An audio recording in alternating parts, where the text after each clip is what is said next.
Crash, le 4e épisode de notre enquête sur les dérives et les abus qui ont mené à la crise économique mondiale. Ce n'est qu'aujourd'hui qu'on commence à poser les vraies questions et que les principaux acteurs doivent rendre des comptes. Dans cet épisode, des lendemains amers, un cheikh qui refuse de voir la réalité. C'était Néron en train de regarder le rhum brûlé, vous savez. Le roi de Wall Street qui est accusé de fraude. Nous ne pouvons pas, dans la finance, vendre des produits que nous savons sciemment être dangereux. Le laisser-faire, c'est fini. Et des dirigeants qui veulent changer les règles pour éviter une nouvelle crise. En comparaison à ce que ça pourrait être dans l'avenir, la crise aujourd'hui, c'est un pique-nique. Crash, les dessous de la crise économique mondiale.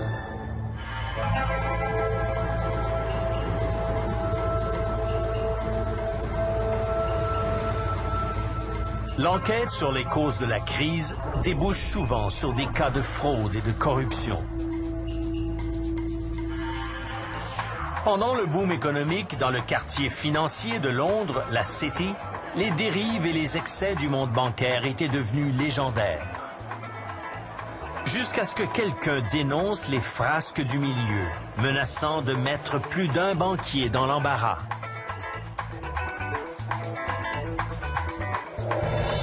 L'informateur indiscret signe City Boy.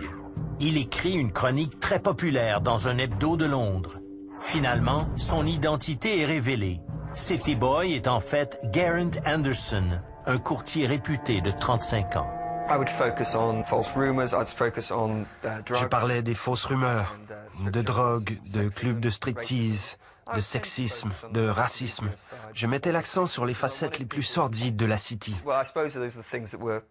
C'est ce qui me causait le plus de stress et me faisait remettre mon métier en question. J'avais envie de me libérer, de me confesser. City Boy dénonce des pratiques courantes qu'il considère immorales, voire criminelles dans le monde financier de Londres.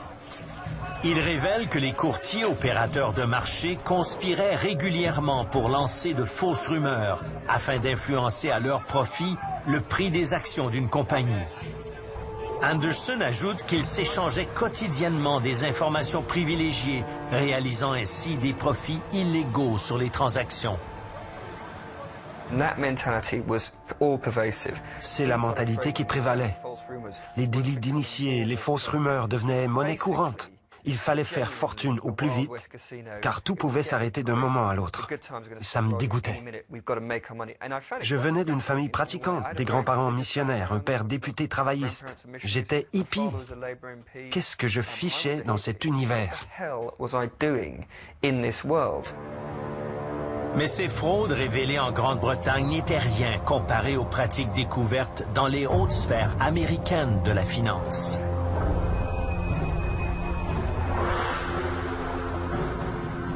À New York, cependant, on découvrira qu'il est difficile de faire la preuve des pratiques criminelles lorsqu'elles impliquent certains des bonzes de Wall Street. Les deux premiers financiers américains accusés de fraude sont Ralph Cioffi et Matthew Tannen, gestionnaires de fonds spéculatifs chez Bear Stearns, la 5e banque aux États-Unis. Ils étaient parmi les jeunes loups de Wall Street, mais la faillite de leur fonds d'investissement en 2007 mènera à l'effondrement de la banque. Les investisseurs perdront des milliards. Selon l'enquête, ces deux banquiers réalisent en mars 2007 que leur fonds diminue à vue d'œil. Dans un courriel, Cioffi dit à Tannen « Les pertes dues au subprime pourraient être beaucoup plus graves que prévu. » Tannen, lui, se vante qu'il trouve toujours des gens assez crédules pour investir dans ce fonds déficitaire. Crois-le ou non, j'arrive encore à convaincre des gens d'y mettre plus d'argent. C'est le comportement de gangsters qui sont dans une salle du coffre d'une banque. Ils sont en train de voler. Ils savent que la police va arriver. Alors il y a trois attitudes. Ou vous dites, oh la police va arriver, je remets tout en place et je m'en vais. Ça aurait été l'attitude raisonnable des banquiers. On remet tout en place, on met de l'ordre. La deuxième attitude consiste à dire, on a assez volé, on s'en va. Et donc ils auraient arrêté de continuer leur système. La troisième attitude, la plus humaine, la plus naturelle, c'est de continuer à voler un maximum jusqu'à l'ultime seconde. Et c'est ce qu'a fait le système financier, c'est ce qu'il fait encore aujourd'hui. Parce qu'il pense que la crise finale n'est pas encore pour maintenant et qu'on peut encore s'en mettre plein les poches. Au procès, des experts de renom embauchés par Cioffi et Tanin affirment que les deux courtiers n'ont rien fait d'illégal. L'un d'eux, R. Glenn Hubbard, ancien conseiller économique de George W. Bush, sera payé 100 000 $ en échange d'un témoignage de 2 heures. Cioffi et Tanin ont été jugés non coupables, mais la Commission des valeurs mobilières les poursuit maintenant au civil. Ce cas est perçu comme une démonstration flagrante du pouvoir de Wall Street. Il fait simplement preuve du fait qu'il y a moyen de mentir en se couvrant astucieusement sur le plan juridique. Ça n'enlève rien à la responsabilité morale, mais comme je vous le dis, en matière criminelle, il y a parfois moyen de se protéger contre son propre mensonge. C'est la limite du droit. Le droit ne prétend pas à l'éthique. Plus récemment, les enquêteurs américains ont scruté les affaires de la plus puissante banque d'investissement au pays, Goldman Sachs. The meeting of the Financial Crisis Inquiry Commission will come to order. À l'enquête du Congrès sur le crash, le président Phil Angelides accuse le PDG de la Goldman, Lloyd Blankfein, d'avoir parié contre ses propres clients sur le marché des produits financiers complexes. Do you believe that was a proper legal ethical practice? The short answer is, this is the practice of a market maker, and I would like to explain this. Blankfein réplique qu'il n'a fait qu'organiser des transactions entre des acheteurs convaincus que le prix des maisons allait grimper et des vendeurs qui pensaient le contraire. Il trouve normal que sa banque investisse dans une des deux options ou prête de l'argent au vendeur ou à l'acheteur. We provide the necessary liquidity as market makers to help ensure that buyers and sellers can complete their transactions and securities markets can function efficiently. Goldman Sachs was not merely Goldman Sachs n'était pas seulement un intermédiaire.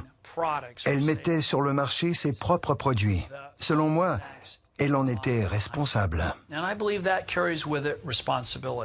Blankfein, lui, nie toute responsabilité. Il dit que parier contre ses clients n'a rien de mal, car tous agissent sans connaissance de cause. I'm just going to be blunt with you. It sounds to me a little bit like selling a car with faulty brakes and then buying an insurance policy on the buyer of those cars. Every purchaser of an asset here is an institution, probably professional-only investors dedicated, in most cases, to this business. Representing pension funds who have the life savings of police officers. These are the professional investors who want this exposure. Ces affirmations sont contredites par une preuve fournie involontairement par un courtier de la Goldman, Fabrice Tour. Un comité du Sénat a découvert des courriels de Tour où il se vante de vendre des produits financiers à des investisseurs néophytes qu'il appelle les veuves et les orphelins croisés à l'aéroport. Goldman Sachs avait déclaré qu'elle ignorait que le marché immobilier américain allait s'effondrer. Mais en janvier 2007, Fabrice Tour écrivait déjà « Tout est sur le point de s'écrouler. Seul survivant potentiel, Fabrice le fabuleux, debout au milieu de toutes ces opérations complexes, exotiques que j'ai créées. » Fabrice Tour et Goldman Sachs seront accusés de fraude par la Commission des valeurs mobilières des États-Unis. I deny categorically the SEC's allegations, and I will defend myself in court against this false claim. Got it? 105? Yes, Mr. Chairman. À l'enquête du Sénat, le président Carl Levin implique les patrons de Tour. Levin cite d'autres courriels indiquant que Goldman Sachs vendait consciemment des produits toxiques à ses propres clients. June 22 is the date of this email. Boy, that Timberwolf was one shitty deal. How much of that shitty deal did you sell to your clients after June 22, 2007? Mr. Chairman, I don't know the answer to that, but the price would have reflected levels that they wanted to invest. Oh, of course, at that time. but they don't know it's a. You didn't tell them you thought it was a shitty deal. Well, I didn't say that. Come on, Mr. Sparks. Well, Mr. Should Chairman, Goldman Sachs be trying to sell, and by the way, it sold it, a lot of it after that date. Should Goldman Sachs be trying to sell a shitty deal? well, Can you answer Again, I that didn't one? use those Can you words, answer that one, yes or no? Il y a une règle aux États-Unis qui s'appelle Know Thy Customer. Connais ton client. C'est un élément très important. Nous ne pouvons pas, dans la finance, vendre des produits que nous savons sciemment être dangereux.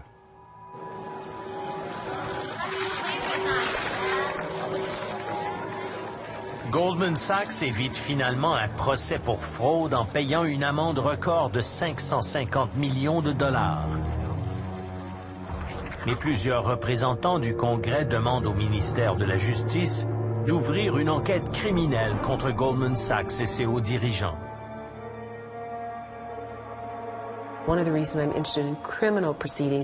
Ce qui m'intéresse d'une enquête criminelle, c'est qu'elle permet de fouiller dans leurs comptes de banque, de dévoiler leurs biens. Les 7 résidences, les limousines, les yachts. Je veux que justice soit faite et que l'on rende aux gens l'argent qu'on leur doit.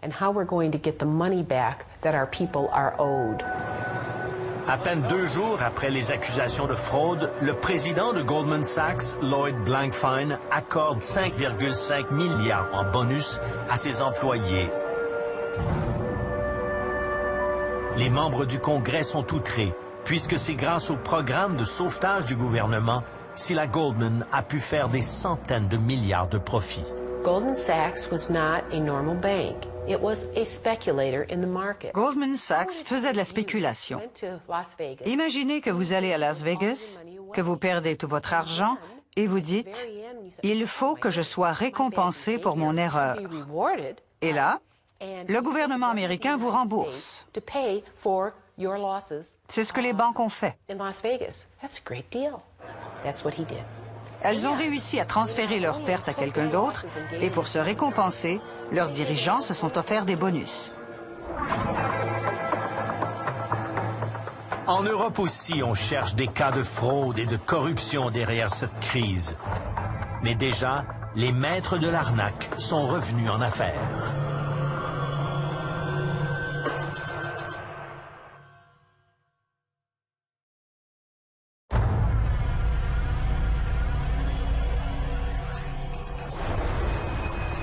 Durant les années du boom immobilier, l'Espagne était considérée comme le miracle européen. On y a construit plus de maisons qu'en France, en Allemagne et dans plusieurs pays européens réunis. Le boom immobilier espagnol a une star, Francisco Hernando. Il incarne le symbole de la réussite. Il a un train de vie extravagant avec son écurie de courses de moto, son avion d'affaires et son yacht privé. Pas n'importe quel yacht. Le sien fait 72 mètres et coûte 80 millions de dollars. Le plus cher d'Espagne. En 2003, Francisco Hernando entreprend le projet immobilier censé couronner sa carrière. À 1 heure au sud de Madrid, près de la ville de Cesseña, il fait construire un complexe de 89 édifices comptant 13 000 logements. Une petite ville. Le projet a été approuvé en un temps record. Sa cité portera son empreinte, un jardin communautaire au nom de sa femme, Maria Odena, et près de l'entrée, une statue à la gloire de ses parents.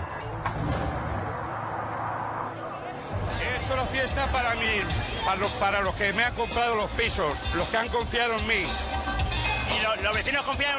Lors de l'inauguration du projet, les médias réservent à Hernando un traitement royal, jusqu'à ce qu'une journaliste s'y intéresse de plus près.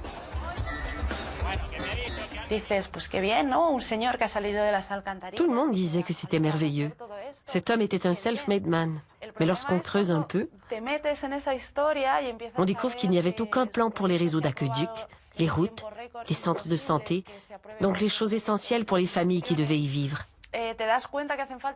Ce n'était pas normal que ce projet ait été approuvé aussi vite, malgré ses lacunes. En plus, Alejandra Ramón découvre que d'importants pots de vin ont été versés au maire de la ville voisine pour réaliser le complexe immobilier. Il a été arrêté. Les journalistes se mettent à scruter les projets antérieurs d'Hernando et découvrent un passé marqué par la corruption. Ils n'apprécient pas ce nouveau genre d'attention médiatique.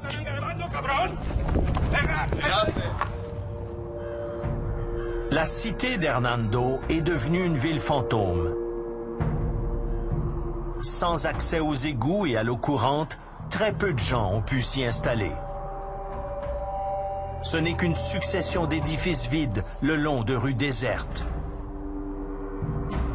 Aujourd'hui, les condos restent toujours inhabités. À cause de la crise, le marché des condominiums s'est effondré. Francisco Hernando a échappé à la justice, la police ne pouvant prouver qu'il était à l'origine des pots de vin. Dans un accès de colère, il annonce qu'il poursuivra dorénavant ses affaires à l'étranger. Il est déjà impliqué dans un autre scandale en Guinée équatoriale. Ce gars-là refait toujours la même chose, d'un pays à l'autre. C'est sa façon d'opérer. Je doute qu'il sache faire autrement.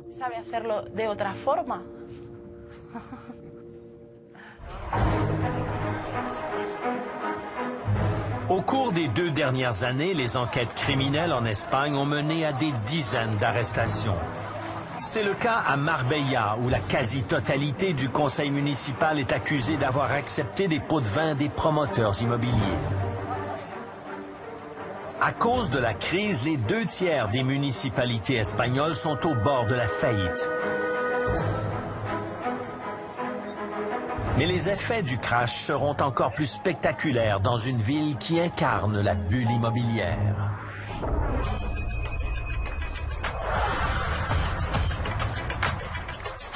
Avant la crise, Dubaï a connu le plus important boom immobilier au monde.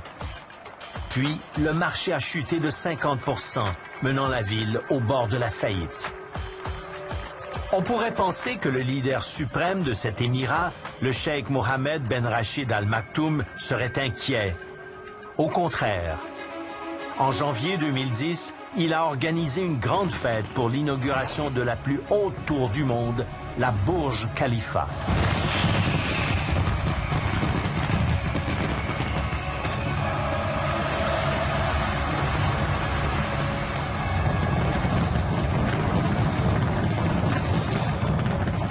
L'émir se dit le PDG de Dubaï qu'il prétend gérer selon les stricts principes de l'entreprise privée. Mais aujourd'hui, discrètement, plusieurs remettent son jugement et son leadership en question.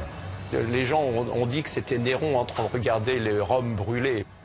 Ça paraissait un peu comme un exercice en futilité, si vous voulez, de faire cette énorme inauguration alors qu'il y avait une crise financière énorme. C'est un peu changer les chaises sur le Titanic, hein. Normalement, lorsqu'une compagnie fait faillite, le PDG perd son poste. Ce n'est pas le cas à Dubaï. C'est une autocratie. Et il ne va pas perdre son poste, c'est le roi, par le statut, il est né roi, il va rester roi. Et ce qu'on voit, ce qui est intéressant, c'est qu'il ne peut pas être mis, même s'il ne perd pas la confiance finalement du board. C'est lui, par nature, il a raison. Pas surprenant que le leadership politique et économique de Dubaï se soit rangé derrière son émir. Le jour de l'inauguration, la presse est invitée au sommet de la tour.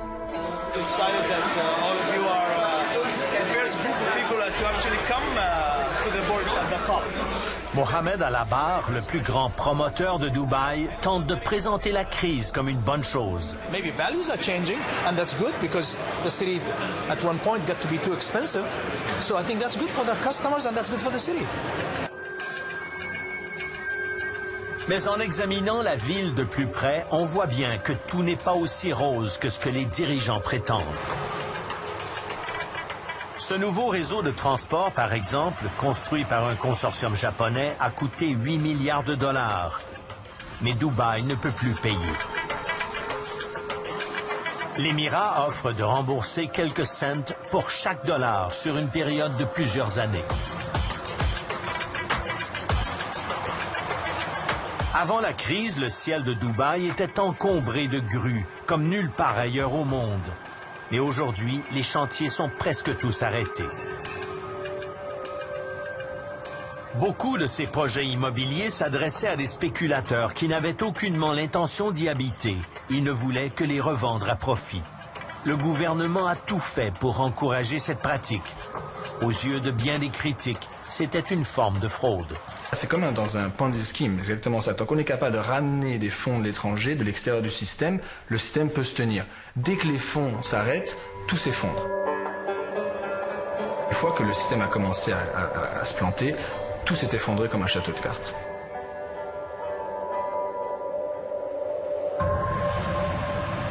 Dans un ultime déni de réalité, Dubaï a lancé un nouveau méga-projet immobilier appelé Le Monde. C'est un archipel d'îles artificielles représentant une map monde, construite à 4 kilomètres des côtes. Les promoteurs sont censés acheter les îles pour y construire leurs propres infrastructures touristiques. L'Autrichien Joseph Kleindienst a acheté les îles représentant l'Europe centrale. Il a l'intention de développer tout d'abord l'Allemagne. Ce projet passionne Joseph. Il rêve d'y construire des hôtels et des appartements qui seront fréquentés à l'année par des touristes allemands.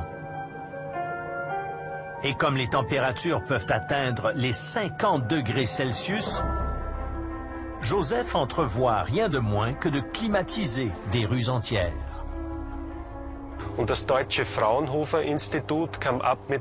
L'Institut Fraunhofer d'Allemagne a trouvé une excellente solution, un boulevard climatisé. Le système utilise les sorties d'air des édifices.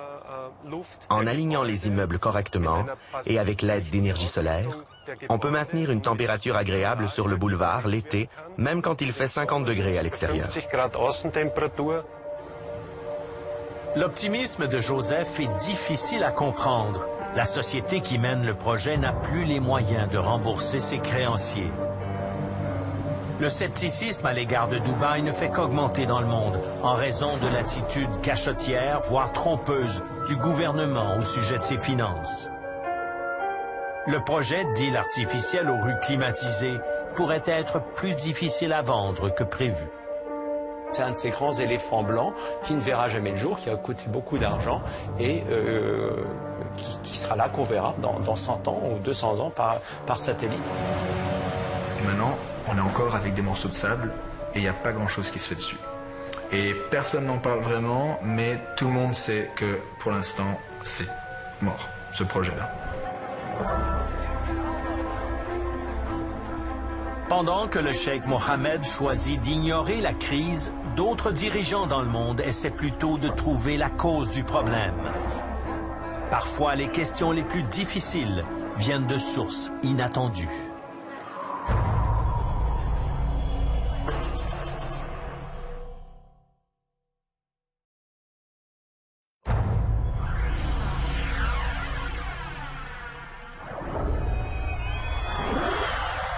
Élisabeth II a connu la Grande Dépression, la Seconde Guerre mondiale et beaucoup de crises financières. Mais celle de 2008 l'a particulièrement troublée. Quelques semaines après le crash, elle décide de visiter la London School of Economics pour la première fois de sa vie.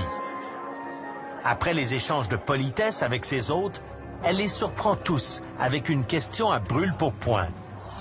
Si vous êtes si bon, pourquoi personne n'a rien vu venir? La question prend les professeurs de cours. Ils écriront plus tard à la reine que tout cela n'était que le résultat d'un manque d'imagination. Martin Wolf, du Financial Times de Londres, un des économistes les plus en vue de Grande-Bretagne, a une autre explication. On ne voit jamais venir ce genre de phénomène, car le système est bien trop compliqué pour qu'on le comprenne vraiment. Selon moi, c'est le système le plus complexe que nous connaissons. Il s'agit de milliards de personnes qui s'échangent des milliards de produits dans le temps et dans l'espace. Mais ce sont des êtres humains.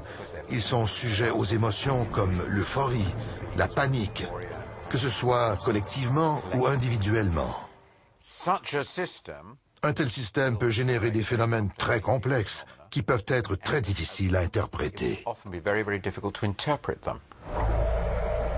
Le gouvernement américain aussi cherche à comprendre ce qui a mal fonctionné. Tous s'entendent pour dire que le système de régulation financière a échoué, à commencer par la Commission des valeurs mobilières, le gendarme de la bourse américaine.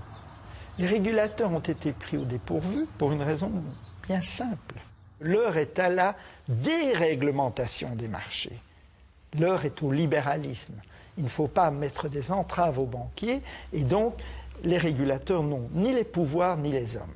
Donc, dans la crise, ils sont inopérants. L'idéologie collective, c'est que les marchés savent mieux que les gouvernements et les financiers sont des gestionnaires prudents des marchés. Les deux étaient faux. En Grande-Bretagne, la surveillance des marchés n'a guère été plus utile. L'autorité des services financiers a été facilement déjouée par de nombreux petits profiteurs. Basically, the attitude to politicians and regulators is hands off, we'll do our own thing. L'attitude envers les politiciens et les régulateurs était « fichez-nous la paix, laissez-nous abuser du système pour qu'on puisse faire des montagnes d'argent ». Quand tout va bien, on dit « bas les pattes ». Ne vous mêlez pas de nos affaires. Mais aussitôt qu'il y a un problème, on vient quêter de l'argent aux autorités en leur demandant de régler le problème. C'est comme « pile je gagne, face tu perds ». On privatise les profits des banques pour des cons comme moi et on nationalise les pertes pour les cons dans la rue. Les gens ordinaires.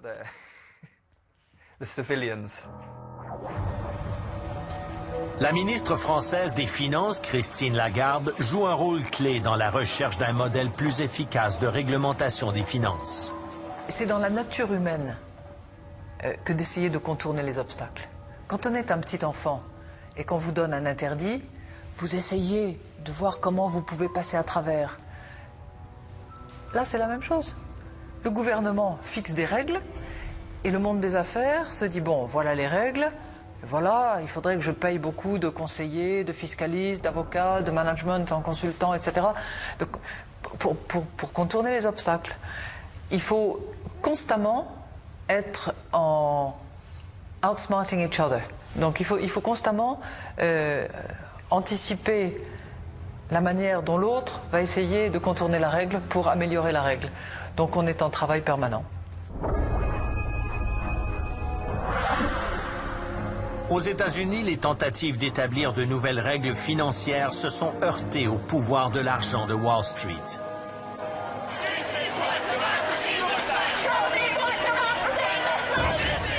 Après le plan de sauvetage, la colère envers les banques ne dérougit pas. On exige que Wall Street rende des comptes.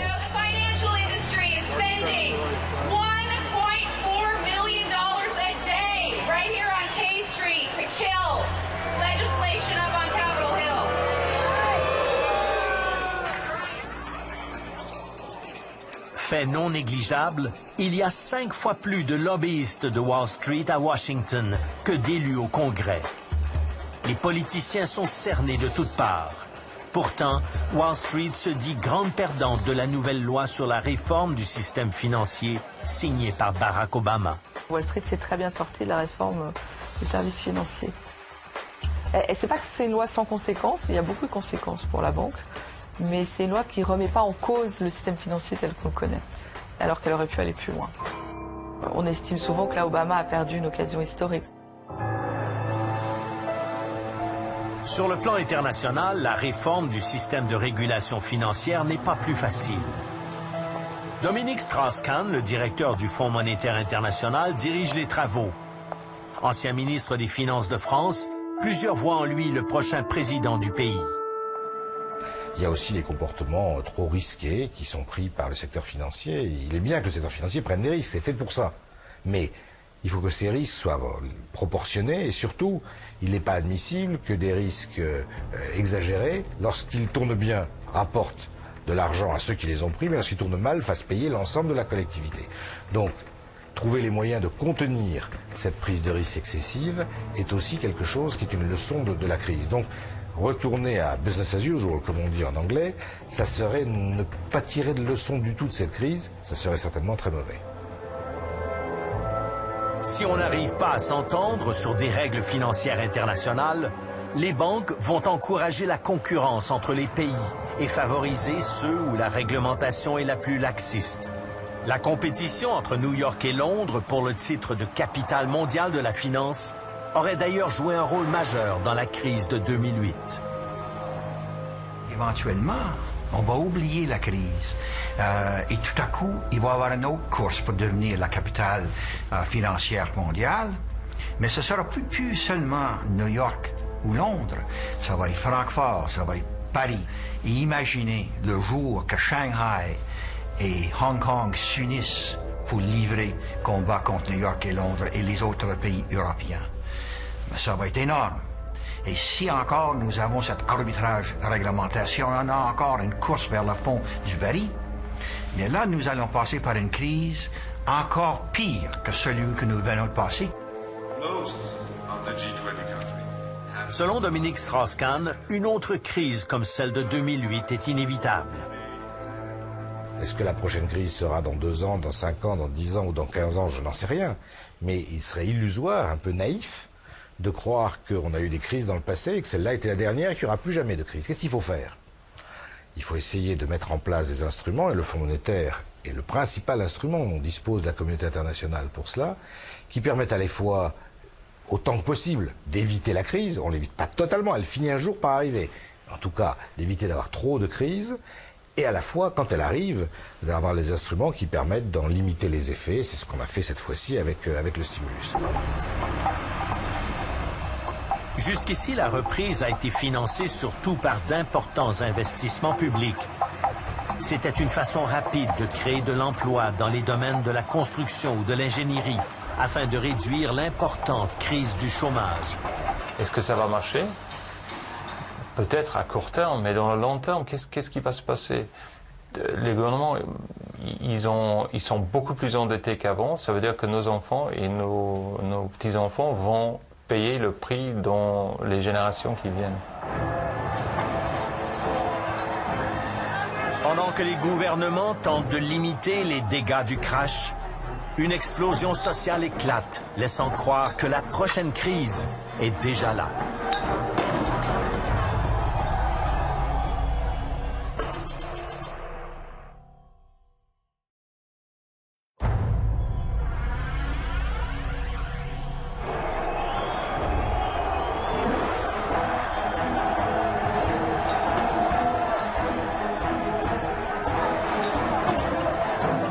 Au printemps 2010, on craint qu'une nouvelle crise soit déjà arrivée.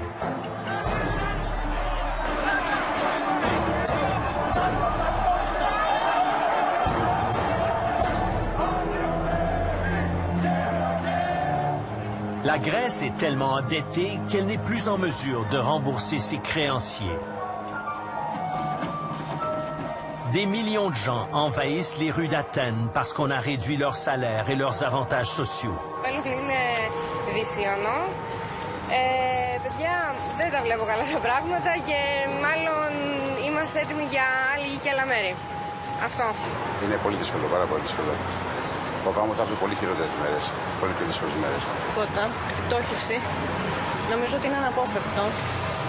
Επειδή έχω μια επαφή με οικονομικά θέματα, θεωρώ ότι δεν υπάρχει τίποτα άλλο πέρα από αυτό, δυστυχώς. La crise de confiance touche rapidement d'autres pays européens très endettés comme l'Irlande, le Portugal et l'Espagne. Tout à coup, emprunter est devenu très difficile. Pourquoi devrais-je vous prêter de l'argent si je ne suis pas certain d'être remboursé? Si vous avez démontré que vous n'êtes pas fiable, je ne vous prête pas. Ou alors, j'exige des taux d'intérêt élevés. Les pays sont comme les banques ou les individus. Il faut rétablir la confiance. Les grandes puissances d'Europe et le Fonds monétaire international prêtent 1000 milliards de dollars pour restaurer la confiance envers la Grèce et d'autres pays européens. Mais selon Dominique Strauss-Kahn, ce sauvetage n'est qu'une solution temporaire. Le fond du problème européen, c'est un problème de croissance, de productivité. La vraie question, c'est pourquoi il y a une croissance en Europe qui est beaucoup plus faible qu'aux États-Unis. Que la croissance en Europe soit plus faible que dans les pays émergents, la Chine, l'Inde, le Brésil, ça on comprend pourquoi. Mais il n'y a pas de raison que la croissance en Europe soit plus faible qu'elle ne l'est aux États-Unis, notamment la croissance de la productivité, et ça c'est le vrai problème de long terme de l'Europe. Pour certains dirigeants, comme le président français Nicolas Sarkozy, la crise économique mondiale a été un choc profond qui a radicalement changé leur vision du monde. Sarkozy a toujours été perçu comme un partisan de la libre entreprise, pro-capitaliste et pro-américain. Puis, la France a été secouée par des fermetures d'usines et des soulèvements syndicaux. Certains ouvriers ont même séquestré leurs patrons et ont cédé à la violence. En septembre 2008, Sarkozy prononce un discours qui laisse le public stupéfait. Le laisser-faire, c'est fini. Le marché tout-puissant qui a toujours raison, c'est fini. Je vous l'ai dit, je crois qu'on a tous changé au travers de cette crise. Et en même temps que la bulle immobilière et que la bulle financière s'est dégonflée, ça nous a tous permis de faire un peu un examen de conscience de la création de valeur, de la répartition des ressources, de l'allocation des richesses, de la stratégie des pays les uns à l'égard des autres, de la mesure du bien-être. Je crois que sur tous ces points-là, nous avons tous évolué, le président de la République aussi. Ce sont des principes simples sur lesquels je ne céderai pas. Sarkozy demande alors à des économistes réputés de trouver une nouvelle façon de mesurer la croissance et la prospérité. Une approche qui accorderait plus d'importance à l'environnement et à la qualité de vie. Il souhaite une refonte du capitalisme. What gets measured gets done. Si vous n'êtes pas capable de mesurer quelque chose, vous ne faites rien, vous n'améliorez rien puisque vous ne savez pas par rapport à quoi vous vous basez. Donc la mesure des choses est extrêmement importante. Je vous donne un exemple. Si vous pensez que l'eau n'a aucun prix, vous laissez couler tous vos robinets, ça n'a pas de prix. Et pourtant ça a un coût. Vous consommez de l'eau.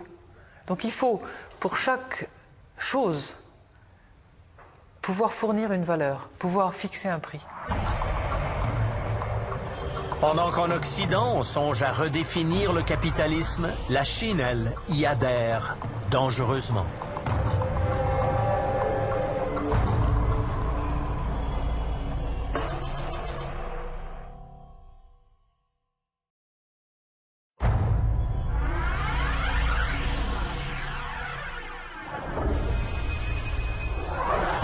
La Chine a connu une croissance fulgurante ces dernières années.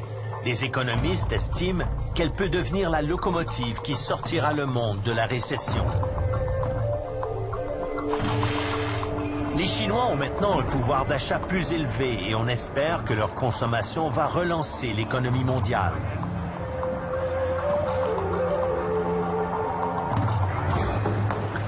Mais il y a une crainte que la bulle immobilière qui pourrait mener à une nouvelle crise économique soit en train d'apparaître ici.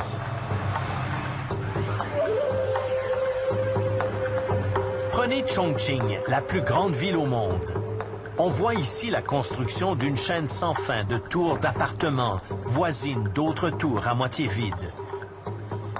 Ce décor rappelle étrangement la bulle immobilière qui a précédé le crash de 2008 à Dubaï et ailleurs.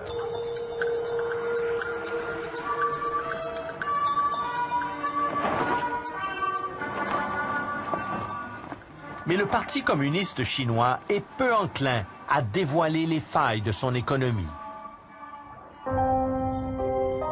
Michael Pettis enseigne à l'école de commerce de l'Université de Pékin. Il dit que ceux qui observent la Chine doivent recourir à des méthodes inusitées pour découvrir la vérité sur la bulle immobilière. Un de mes amis a trouvé une façon intéressante pour calculer le taux d'occupation des immeubles à bureaux à Shanghai.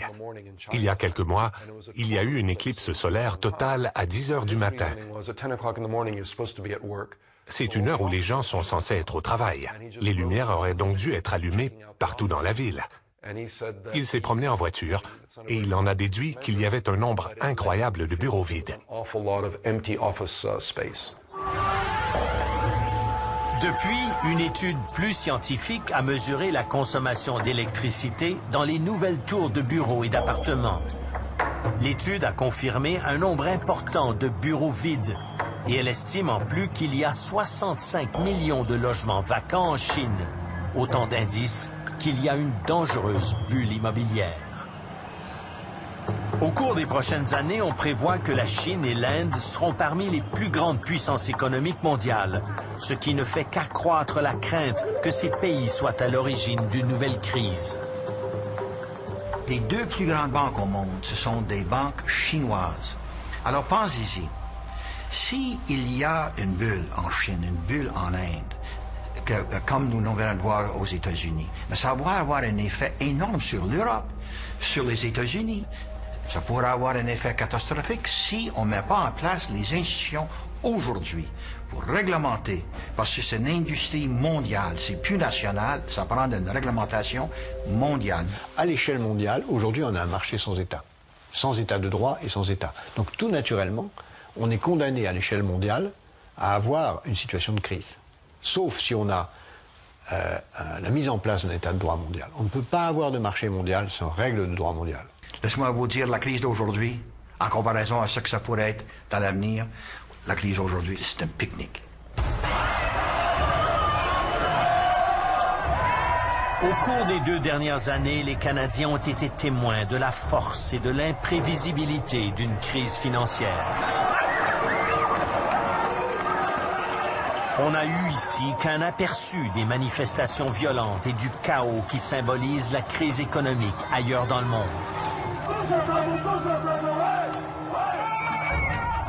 Nous avons vécu la première vraie crise économique mondiale. L'interdépendance de l'économie d'un continent à l'autre s'est brutalement révélée et peu de banquiers ou d'économistes avaient imaginé de telles conséquences. Des conséquences que très peu de politiciens ont suggérées. L'histoire a appris aux leaders mondiaux que des crises économiques majeures comme celle de la Grande Dépression peuvent durer des années. C'est lorsque l'on croit le calme revenu que survient la rechute. Les causes du crash de 2008 sont maintenant connues, mais il n'existe aucune formule magique pour en prévenir un autre. Le monde doit se préparer à une prochaine crise, même si on sait bien que celle-ci n'est pas encore terminée.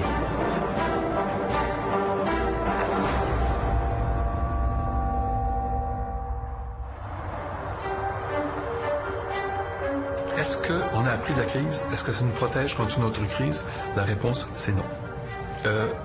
Pour une raison simple. Les humains n'apprennent pas de leurs erreurs. Et l'histoire de l'économie depuis 100 ans montre que les crises, à chaque fois, illustraient le fait qu'on n'avait pas appris de la précédente. Donc, il y a une espèce d'aveuglement, puis un talent remarquable, une résilience qui nous fait qu'on oublie le passé. Donc, il y a ça. Il y a le fait aussi que les crises prennent des formes différentes et que ce qu'on peut apprendre d'une crise ne nous aide pas nécessairement pour déceler les éléments qui vont amener à la prochaine. On peut voir arriver, on est en train de voir arriver une guerre des monnaies, un protectionnisme du capitaux, un protectionnisme commercial et donc une dépression générale qui peut s'en suivre. Et je pense, j'espère que l'humanité sera assez lucide pour refuser cela et pour compléter la mondialisation des marchés, qui est positive, par une mondialisation de l'état de droit et donc une mondialisation de la démocratie.